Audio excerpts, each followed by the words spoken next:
तो दोस्तों कैसे हैं आप सभी लोग। आप सभी का स्वागत करते हैं एक और नए चैप्टर के साथ। हम आ चुके हैं। आज हम स्टार्ट करने वाले हैं return of the immortal emperor के एपिसोड नंबर 19 को। ज़्यादा टाइम वेस्ट नहीं करते हैं और चलिए स्टार्ट करते हैं।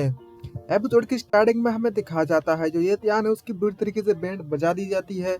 ब्लड बैड क्वीन ने इसको बुरी तरीके से मार दिया है, जिसको देखकर जितने भी गांव वाले होते हैं वो घबरा जाते हैं और बोलते हैं ये त्यान तो इतनी ज्यादा आसानी से हार गया, ये तो हेवनली स्वॉर्ड सेट का स्टूडेंट है ना। अब ये हार गया है तो अब हमारा क्या होगा। तभी सभी के सभी लोग बहुत ज्यादा घबरा जाते हैं और चिल्ला चिल्ला कर कह रहे होते हैं हे भगवान, अब हमारी इस सिटी का क्या होगा। क्या सच में हमारी जो जी हुआंग सिटी है उसको तबाह करना चाहते हो। कोई भी अब इसे नहीं बचा सकता। और तभी हमें ब्लड बैड की उनके दिखाया जाता है जो कि उससे बोल रही होती है तुम कमीने बेवकूफ तुच्छ प्राणी ह्यूमन कहीं के, मैं चाहती हूँ कि तुम यहीं पर सभी के सभी लोग मरे जाओ हमारे ब्लड बैड क्लैन के द्वारा।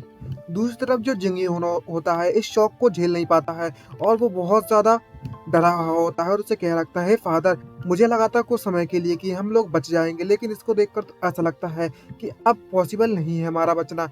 अब हमारे साथ क्या होने वाला है। और उसके फादर भी उससे कुछ नहीं कहते हैं। और तभी फिर वो उससे बोलने लगते हैं आखिरकार अब हमारे पास कोई चारा भी नहीं है। और तभी जो जी मैन होता है वो यान के पास आता है और उससे कहने लगता है हे मास्टर, आपने हमारी बहुत ज़्यादा मदद कर ली, बट अब जब जो हेवनली स्वॉर्ड सेट के स्टूडेंट है वो मारे जा चुके हैं तो यहाँ पर इसे हराने के लिए कोई भी नहीं है। आपके लिए बेटर होगा कि आप यहाँ से निकल जाओ, हम आपके लिए समय निकालने की कोशिश करेंगे और तब आप उस समय यहाँ से भाग जाना। क्योंकि यहाँ ये सुनने के बाद खुश हो जाता है और उससे बोलने लगता है तुम वाकई में बहुत ज्यादा अच्छे बंदे हो, इस खराब सिचुएशन में भी तुम अभी मेरे बारे में सोचने में लगे हुए हो। अगर तुम पहले ही मुझ पर इतना ज्यादा विश्वास कर लेते तो शायद मैं अभी की सिचुएशन को इसलिए बदल लेता ताकि मुझे उस समय पर अपने आप ही नहीं करना पड़ता ये सब फालतू का काम। इसे मारा मारा कूटी और जंप मार देता है उस ब्लड बैड क्वीन की तरफ। और मन में सोचते हुए वो लगता है कि अब यहाँ का जो एयर है वो पूरी तरीके से तबाह हो चुका है और अब इसे वापस से रिपेयर करने के लिए हमारे पास बिल्कुल भी टाइम नहीं बचा है।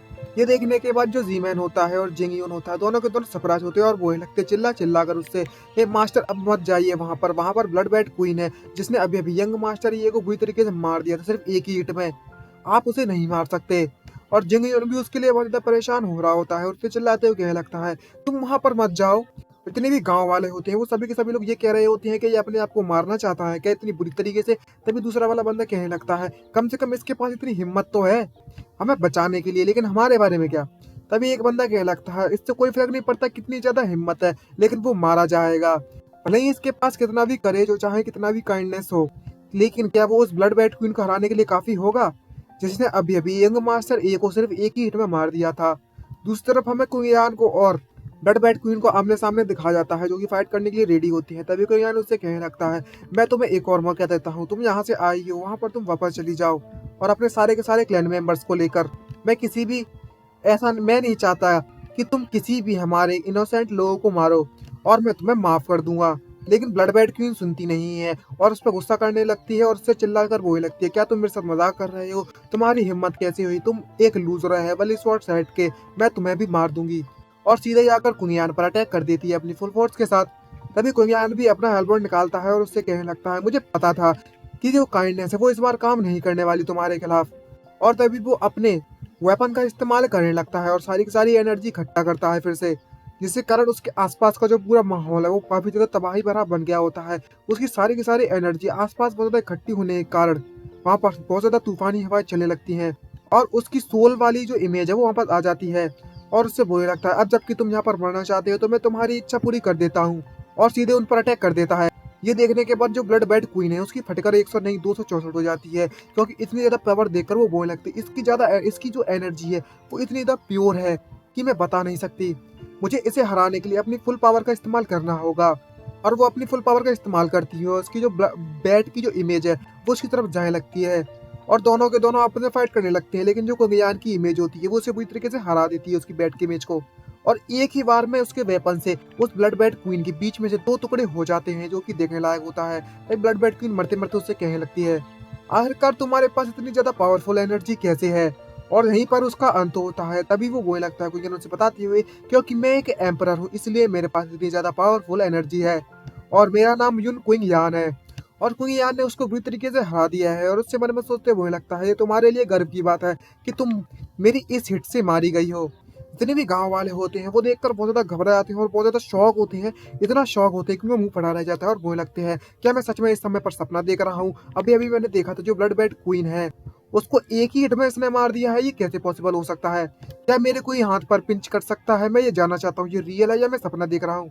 और पूरे के पूरे गाँव वाले ये सीन देखने के बाद तो पूरे के पूरे शॉक ही होते हैं और बोलने लगते हैं, इसने सिर्फ ब्लड बेड क्वीन को अपनी स्किल से मारा ही नहीं है, बल्कि मैं सिर्फ अपनी एक ही स्किल का इस्तेमाल किया था, एक ही मूव में इसने बुरी तरीके से उसे हरा दिया है। तभी जी-मैन उसको कहने लगता है, मैंने अभी-अभी इससे कहा था कि मैं तुम्हारे लिए समय निकालूँगा तुम्हें बचने के लिए, ताकि तुम यहाँ से भाग जाओ, और मैंने अभी भागने की उसे सलाह दी थी।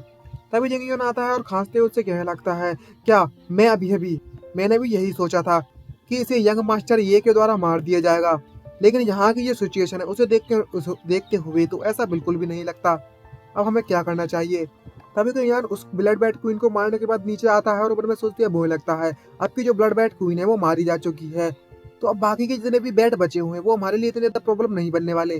जितने भी गाँव वाले होते हैं वो सब ज़्यादा खुश होते हैं, उसके सामने सभी लोग झुक जाते हैं और बोलते हैं, तुम्हारा बहुत-बहुत शुक्रिया हमें बचाने के लिए यंग मास्टर युन। जो यंग मास्टर क्वीन यान है वो वाक़ई में बहुत ज़्यादा जेनेरस हैं और उन्होंने हमें इस मुसीबत से बचा लिया है। हम इस जो एहसान आपने हम पर किया है, हम इस बात को कभी भी भूलेंगे नहीं। हम लोग पहले एक नंबर के बेवकूफ़ थे, जो हमने तुम्हें अंडर एस्टिमेट किया। प्लीज़ हमें माफ़ कर दीजिएगा हमारी उस गलती के लिए। और सभी के सभी लोग झुक जाते हैं और तभी जी-मैन भी और जिंग-यून भी झुक जाता है। तभी जी-मैन उससे कहने लगता है, तुम्हारा बहुत-बहुत शुक्रिया हम सभी को बचाने के लिए, और तुम्हारे कारण अब हमारी जो सिटी है वो तबाह नहीं हो सकती है। अब मतलब तबाह नहीं हुई है। तुम्हारा बहुत-बहुत शुक्रिया। और तो और, आपने मुझे एक गलत डिसीज़न लेने से बचा भी लिया है। और जिंग-यून भी वहीं पर रोना स्टार्ट कर देता है और कुंग-यान से बोलने लगता है, हे सेवियर, आपने मुझे आज बहुत बार बचा लिया है। मैं आपका जो कर्जा है वो चुका नहीं सकता। आज से और अभी से मैं आपके लिए कुछ भी करने के लिए तैयार हूँ। मेरी जो ज़िंदगी है वो आपके लिए है।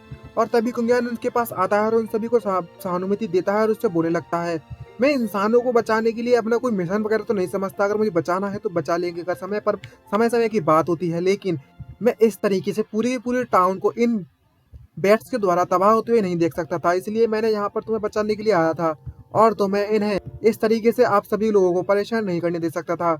और तो और एक ह्यूमन मतलब एक इंसान को ये करना चाहिए, वही मैंने किया है, तो आप लोगों को इस तरीके से करने की ज़रूरत नहीं है, मेरा शुक्रिया। आप दोनों के लिए ये बेटर होगा कि तुम सभी लोग जितने भी इंजर्ड लोग हैं, सभी की सुरक्षा करो और उन्हें बेटर ट्रीटमेंट दो और इस पूरी की पूरी सिटी को फिर से बनाओ। सबसे पहले तुम्हारा यही काम है। लेकिन अचानक से पीछे से जो ये तय होता है वो खड़ा होता है और उसे बोलने लगता है, यहाँ पर जो सिटी है और जो लोगों को बचाना है वो इतना ज़्यादा ज़रूरी नहीं है हमारे लिए। अब जबकि जो ब्लड बैट क्वीन है वो मारी जा चुकी है, तो हमें इस समय का इस्तेमाल करना चाहिए उन पर अटैक करने के लिए। हमें जाकर उनका जो घोंसला है उसे पूरी तरीके से तबाह कर देना चाहिए और एक ही बार में ख़त्म कर दो, ताकि वो फ्यूचर में हमें वापस परेशान करने के लिए ना आ सकें। और तभी अचानक से उसकी पूरी की पूरी टोन बदल जाती है और उससे कहने लगता है, हे ब्रदयुन, मैं कुछ समय पहले बेवकूफ़ी जैसी हरकतें कर रहा था और मैंने बहुत ज़्यादा रूडनेस से तुमसे व्यवहार किया था, मतलब बेकार व्यवहार किया था, तो मुझे उस बात के लिए माफ़ कर दीजिए।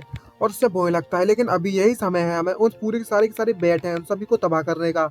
और दूसरी तरफ जो उसका मन की जो बात हो रही थी वो कुछ और ही होती है और मैं सोचते बोलने लगता है, जो एक इंसान होता है उसे समय-समय पर बदल देना चाहिए। सबसे पहले तो मैं नाटक करूँगा इससे माफ़ी माँगने का और बाद में इससे अपना बदला ले लूँगा। चाहे कुछ भी हो जाए, मैं इससे अपना बदला लेकर रहूँगा और उसे दोगुना कीमत चुकानी पड़ेगी इसने जो भी मेरे साथ किया है। और दूसरी तरफ जो टाउन लीडर जी मैन है वो भी यही सोच रहे होते हैं और वो ये लगते हैं मन में सोचते हुए कि मैं भी यही सोच रहा था, जो हमारे जो मास्टर यान है वो जो सोच रहे हैं, हमें अभी सभी के सभी लोगों को तबाह कर देना चाहिए। तभी जिंग-यून भी सोचते हैं, वो लगता है तुमने बिल्कुल सही कहा, हमें जाकर उन जो बैट्स हैं उनका जो घोंसला है पृथ्वी से तबाह कर देना चाहिए, ताकि हमारे फ्यूचर के लिए ये बिल्कुल ठीक हो। तभी जो कुंग-यान होता है वो सिचुएशन को समझने की कोशिश करने लगता है और मन में सोचते हुए सिचुएशन को देखकर कहने लगता है कि जो ये ध्यान है वो इस तरीके का बंदा नहीं है कि वो दूसरों की मदद करे मुझे। और तो और इसके पास जो बैल है वो बैट्स को कंट्रोल कर सकती है और इसका जो कनेक्शन है बैट्स के साथ कुछ ना कुछ तो ज़रूर है और यहाँ पर कुछ ना कुछ तो स्कैविंग करने लगा है। और इसी के साथ हमारा ये एपिसोड खत्म होता है। ये आई होप आपको वीडियो अच्छी लगी हो। अच्छी लगी तो लाइक और सब्सक्राइब करना मत भूलिएगा और आपका बहुत बहुत शुक्रिया ये वीडियो देखने के लिए। तो हम लोग जल्दी ही मिलेंगे नेक्स्ट एपिसोड में। आज के लिए इतना ही गाइस, बाय बाय।